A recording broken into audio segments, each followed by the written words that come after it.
You can thank Rick and Kristen for us getting up so freaking early today. This is early for me. I don't know about you guys. I mean, I got here about midnight last night. But it's okay. This is going to be, weather permitting, this is going to be an awesome day. We have over 2,000 horsepower this year. I mean, it's not a normal drive day. We have over 2,000 horsepower to share with you today across 3 amazing vehicles at 2 completely different types of tracks, all in one day. It is going to be a very busy day, a lot going on, a lot of cars, a lot of logistics, a lot of people, a lot of press materials to go through, all that stuff. With all that going on, it would be super easy to get caught up in that and not step back and think for a second, what are we doing here? What's this all about? I mean, you guys are the experts. Isn't the future electric cars and autonomous vehicles? Isn't that where it's all going? Oh, and by the way, cars are dead, right? I mean, everybody wants a UV. What are we doing? Are we just here having fun? No.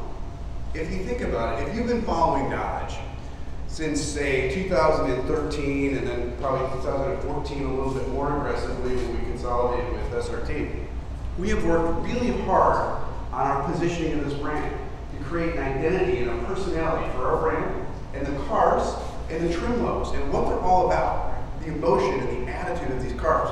GTs and RTs and Scat Packs and Hellcats and Widebodies and Demons and TAs and Daytonas. I mean, the list goes on and on and on. There's a reason for that. It creates that identity, that attachment, because we're not at soulless, driverless pods yet. So this is still a very emotional business and a connection to these cars.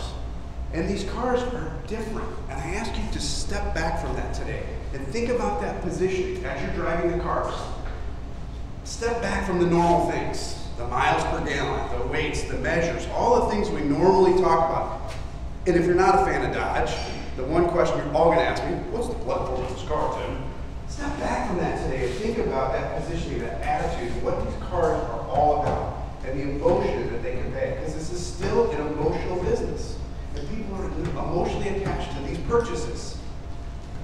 And these cars, all 3 of them, they don't blend in. They don't fit in their segments. They stand out at an auto show, and you're not going to lose them in the mall parking lot. They're all different. Starting with this one right here. What's more different than a full-size SUV segment? This car, rear-wheel drive V8. Everything else in this segment is front-wheel drive car-based vehicles. This thing stands out on its own. It's an absolutely amazing vehicle that we've been positioning as a 3-row charger. And now with the SRT that you're going to see today, it takes that even further with more performance. It's even better aligned with that positioning. But, just like I started out with, if you concentrate today on the handling of the car with Eric, which is amazing, and the fact that it's amazing that it runs 4 seconds 0 to 60s and 12 seconds quarter-mile times, that's great stuff.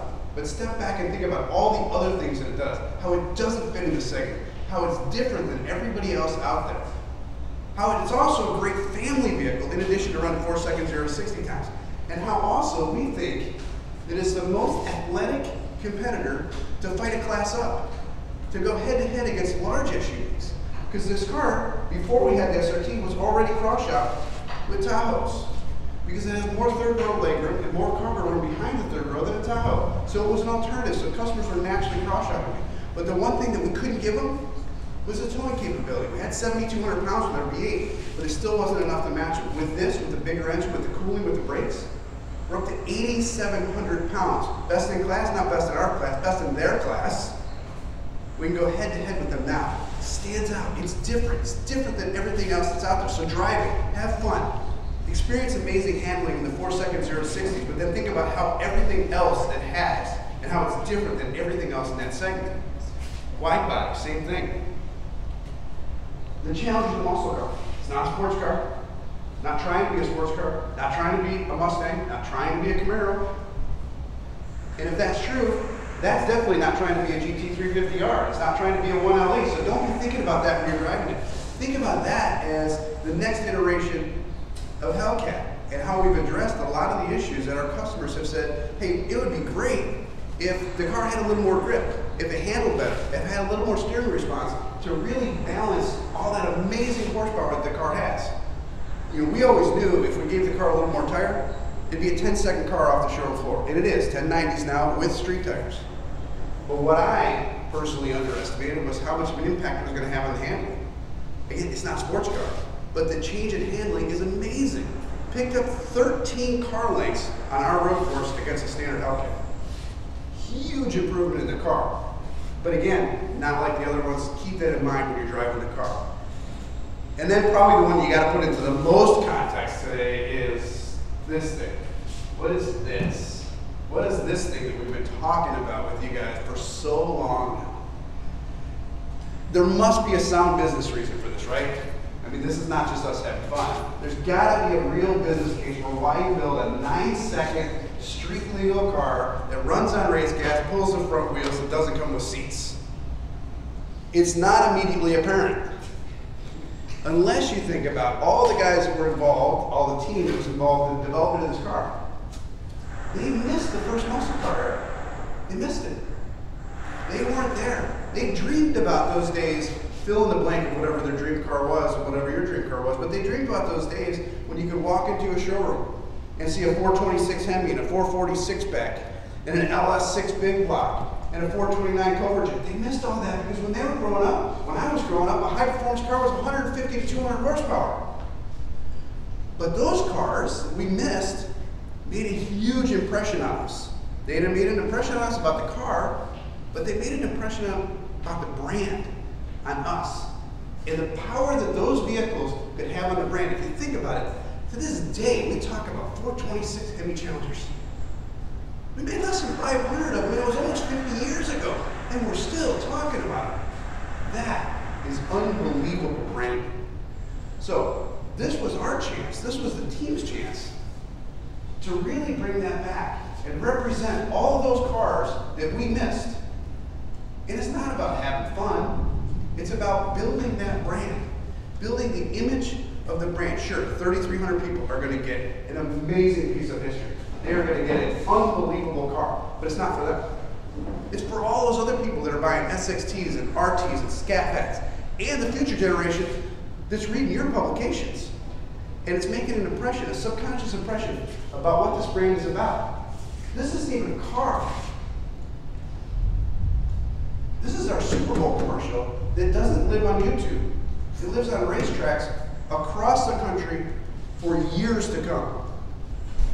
Now, we're super excited about you guys driving these cars today. I really hope the weather holds out. And I really want you to think about that positioning. Any of you that talk to me throughout the day, I'm going to be harping on it, so think about that throughout the day, because these cars are not trying to be like anybody else. They're completely different, and we don't apologize for their differences. We celebrate the differences of these cars, and the market is responding to that difference. Since 2008 to today, 8 years, passenger cars as a percentage of the industry have gone from 42% of the industry to 32% of the industry. That is a 25% drop in passenger cars. That is an amazing shift in consumer preferences, right? Go back to what I said, nobody wants cars, 25% in 8 years, wow. That's not an anomaly, that is a big trend. During that same exact time period, Charger and Challenger sales are up 40% at retail. Dodge does different well, and people like the way we do it. There's one guy that does a lot of work to try and make these cars look awesome and different and stand out, and I think you all know Mark Trossel.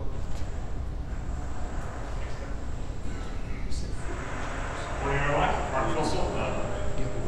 I love my job because all that passion that Tim talks about, and I love the word soulless, because these cars all have a soul, and that's why it's so exciting for me every day is to put that passion and that emotion into these products, and we're proud of them that they stand out the way they do on the road. When we started with the Durango, it was the car has so much presence on the road to begin with. It's simple, it's clean, it stands out. Good cars start with good proportion, good stance to them, and the Durango had that. So when we started to work on the SRT version of it, I guess this is going to be cool. We're going to take it even further and give it even more attitude. with every SRT product, there is a certain amount of engineering criteria that comes along with it. Working close with Chris and Daryl to make sure that the cooling requirements, the aero requirements, all the functional requirements go into it. As a designer, most designers just want to style it and not worry about that stuff. I love that piece of it. I love the fact that we work so closely together to make these cars beautiful, but also function really well. So we knew we had to have as much airflow as we could on the front of the car. And we really wanted to try and create a graphic that stood out. And if you notice between the headlamps, there's actually, it clicks down and it pops up between the grill. And you can see that repeating itself on the Challenger, and you can actually see it on the Charger as well. So there's kind of slight family resemblance between all of our cars. That was done intentionally. Very bold graphic. I love it in white just because it's kind of this stormtrooper face to it, high contrast on it. Functional air intakes, air extakes on the hood as well. And you can see a lot of the similarities between our other products and SRT products. I'm going to talk a little bit later today about the Demon because there's a lot of fun stuff to talk about on that. So we'll come back to that. But on the Durango, one of the other things that we added to it besides the front fascia are some simple wheel lifts. We have 20 by 10 inch wheels on it. This is a new SRT design for us, and it's not a black wheel. I know black wheels are a huge trend right now, but you'll notice that on both the Widebody and the Durango we're playing around with. They're still dark because customers really gravitate to that. It's still a pretty strong trend in the industry. But trying to move it away from just a high gloss solid black, putting in some flake where it actually becomes a little bit more of a charcoal color. So you'll notice on both of these vehicles.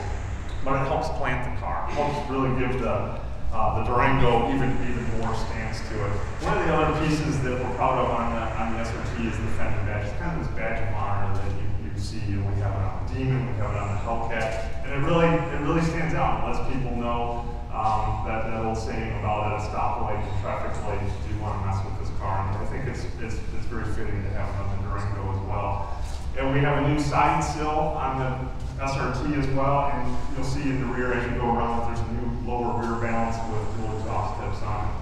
On the interior, some huge pieces that we're proud of is a fully hand-wrapped leather instrument panel with an exposed stitch and demonic red interior. And also you'll notice that we have an electronic key shifter now, so a little more fitting to the customer and what their needs are, as well as an SRT flat bottom steering wheel. And as you drive the SRTs today, notice that on the steering wheel where it says SRT, there's a really slight glow around it, and it complements the instrument colors as well. And it's a neat little Easter egg that we've got in the cars as well. So really proud of how the SRT turned out. The Widebody, another fun project to take a car that's already got so much presence to it and so much soul, and this car's been around for a while, and it just keeps getting better and better with age. And developing the Widebody fender flares on it actually modernized the car even more and changed the proportion. Actually, it got tougher looking, obviously. Developed a new 20 by 11 inch wheel. I love washing my cars personally as much as I can, but I probably, like everyone else, get frustrated by trying to get my hand in there with a sponge and clean all the brake dust off there. So one of our goals on this wheel design was to make it, how simple and clean could we make this wheel design, to make it beautiful and functional and lightweight. So you'll notice how big the openings are in there because it's to get a sponge in there and be able to clean all that in there. One of the other things that we're proud of on the new Widebody is the badges.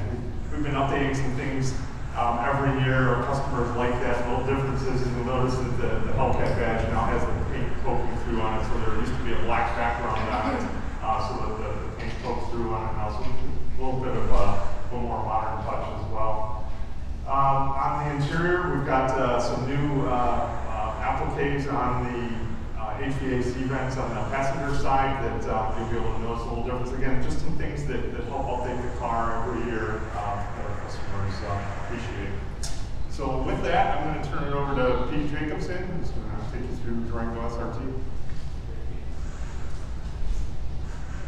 Hey everyone, my name is Pete Jacobson. I'm the product development manager for this vehicle, or the product development engineering manager. So I just want to start with 3 things on this car. One, it runs 0 to 60 in 4 runs a quarter in 12.9, tows 8,700 pounds, and it holds 3 rows of people. That was our goal when we set out to engineer this vehicle, and I want to share with you a few things that help us get to those goals.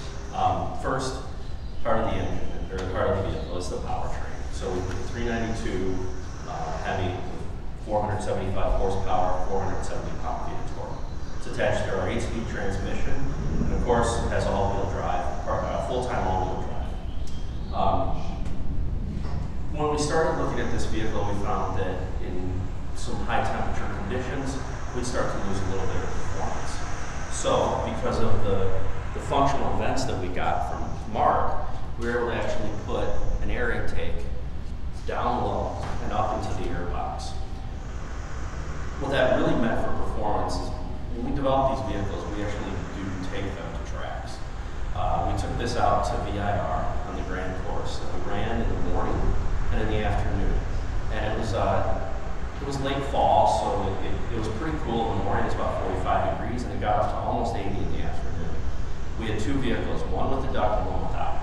The one with the duct lost 0.3 seconds from morning to afternoon with that temperature increase. The one without the duct lost 1.5 seconds. So we really did see a good performance increase from that part. Unfortunately, you can't see it, but it does help out the system. In addition, we improved the exhaust. We went to a 2 3/4-inch exhaust with 4-inch tips. Tim mentioned this is our 3-row Charger, and we wanted to sound like one. So we tuned the exhaust to sound just, well, as close as we could within legal limits to the Dodge Charger. Excuse me. The next thing is the suspension. We upgraded all the bushings. They're all stiffer. We upgraded the shocks. These are active damping system shock, or the active damping system for Bilstein. And there's multiple drive. We put them in multiple drive modes. They stiffen up and do different things. So I'll talk about that in a little bit. There's 6-piston Bremels up front, 4-piston in the rear. This car will stop 60 miles an hour at 115 feet. So from a safety standpoint, great family vehicle. Also great for performance. From a ride and handling standpoint, we didn't want to lose the ability for this to be a family car, something that you could ride on the road, but also take on the track. So Eric, who's coming up next, helped tune the suspension. And to share with you a little story about this, we do these tri-monthly rides with all of our executives, and they get into our vehicles, and we'll get a little bit of feedback. Maybe they'll find something that they don't like, and we'll try and do something about that. But we took this out first on our ride course in Chelsea, and there's a few bumps, and they got to feel how they were pretty pleased with the ride. They were happy with the exhaust sound. We then took them on our handling track, and I know some of you have been on that. We put it in race mode to a person. The first turn into the left, this thing feels so much smaller than it actually is. And that's the change that you get out of the suspension. It really does a good job of tightening up the car. And it does feel much smaller than it looks and feels in normal driving. So, drive modes, I talked to you a little bit about that. With our drive modes, these cars will have typically 3 drive modes. You'll have your auto mode, your street mode, and your sport track mode. But this, because of the all-wheel drive, adds a couple more. We have snow mode, which helps with the slippery stuff, and it really clamps down on ESC and traction control. And then there's also the tow mode. Excuse me. In tow mode, what we've done special in this car is we've turned on the active noise control full time. And it's really pretty helpful. It's something that you guys can play with a little bit later today when we're towing. But it helps to really take that noise down when you have people in the car and you're towing. The ANC is normally used only in 4-cylinder mode because it's a V8. We use the MDS, and typically it's only on that. But if you turn it on in tow mode, it's full time. With that, I would like to give it over to Mr. Hoishley, who's going to talk to you about the suspension or the dynamics of the Widebody. Okay, thank you. I'm Eric Boyschley from SRT Vehicle Dynamics, also run our motorsports engineering group as a side job. So I'm here to talk about the wide body. So when we were doing, we knew we were doing the Demon, we had a real opportunity here to get some bigger tires on the car, right, and get flares on there. So the Demon came first and dictated that, but this is a side model and an improvement to the product. They gave us the opportunity to put the tires on the car to change its character a little bit. So we actually have no suspension tuning changes, but from a tire standpoint, it's a 20 by 11 inch wheel with a 305, 35, 20 tire. Both 3-season and 4-season snow capable tire. And you know, one of the great things about tires is they're like computers, right? Every year they just get better and better. And the 305s in the snow, the all seasons are actually better than the 275s because again, it's a newer tire. It's the new Pirelli P0 3-season tread pattern that you'll be seeing coming out on more cars in the next year or two, like the BMW M5 and such. And the development was happening at the same time, and the P0 all seasons, it's a new tread pattern and compounds and everything as well. We specifically tuned, as usual, right, the construction, the compounds, all the details of the tire for the car. And that was something we had to do on the wide body because we're taking the wheels and we're spacing them out, right? So the steering moments are higher, the loads are higher, it changes the kinematics and the compliance of the car. So we actually have specifically tuned sidewalls on these in order in construction in order to manage those changes too. But when we talk about body, it's not just the Demon body kit. We actually have the regular Hellcat rear spoiler instead of the Demon rear spoiler. We have the Demon rear spoiler is the same as the 392. It's a lower drag unit. We were really focused on taking drag out of that car as much as we could. No rear spoiler wasn't where the car wanted to be. So we do have a rear spoiler in that. But on this one, we do have, we get 30 counts more downforce on the rear with the regular Hellcat rear spoiler that's on the wide body. Oh, there's our rain. And it also has 11 counts more drag. But we still, with the rear tires and the fender flares and the increased drag from everything put together, we still have a top speed of 195 miles an hour. So we lost 4 miles an hour on the top end. And which was pretty cool because our simulation was right around 193, 194, and it was cool to go test at TRC and actually hit 195 average both directions, like to cancel out with that. So the other components we have on this car to update it, besides the body kit, the flares, and the rear spoiler, the wheels and tires, is we've actually gone to electronic power steering on it, which has 3 modes, street, sport, and track, specifically tuned for the car. And that's something that came out of the Demon program as well, with the bigger tires and the increase in lateral capability. We needed a stronger assist on the rack, and the EPS system has more capability, and that's true on the Demon and on this as well. So the wide body and the Demon have a 3-mode electronic power steering. And again, the extra steering moments from the lighter tires are a big part of being able to make EPS systems, which when they first came out in their first iteration were pretty dead and pretty low on response, to be able to backfeed through the system as friction and inertia on electronic power steering systems are coming down as it evolves.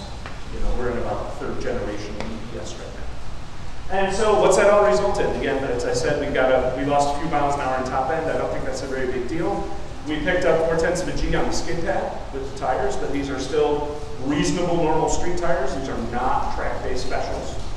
These are normal 3-season Pirelli P0s, same with the 4 seasons. We picked up 3/10 in acceleration of the drag strip, which gets us down into the 10s, pretty easily squeaking down into the 10s. And we're very proud of how the car came out. You know, I'm still frankly surprised that 3 years later, after putting the Hellcat out with 707 horsepower, our competition's still not there on the output scale. And it's pretty dang cool to see a car, since we're always working a few years in the future, this car's been low. I've been working on the car for 5 years, the Hellcat, to see it still have such an impact and be so important in the industry.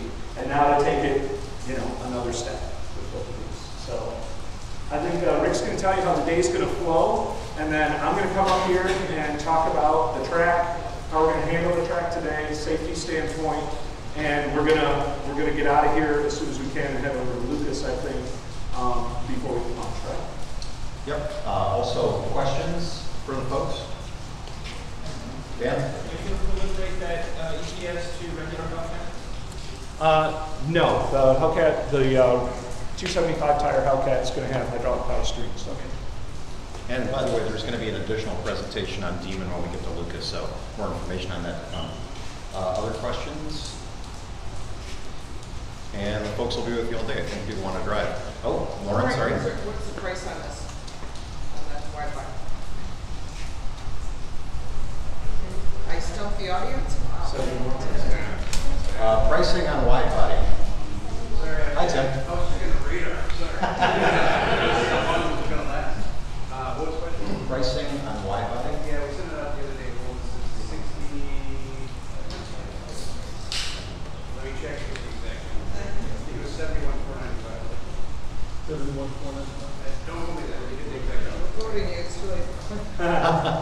We'll come back on that. Others? All right, so we have this track till 10:30. We'll be, we've got Durango SRTs for you. We've got Challenger Hellcat wide bodies.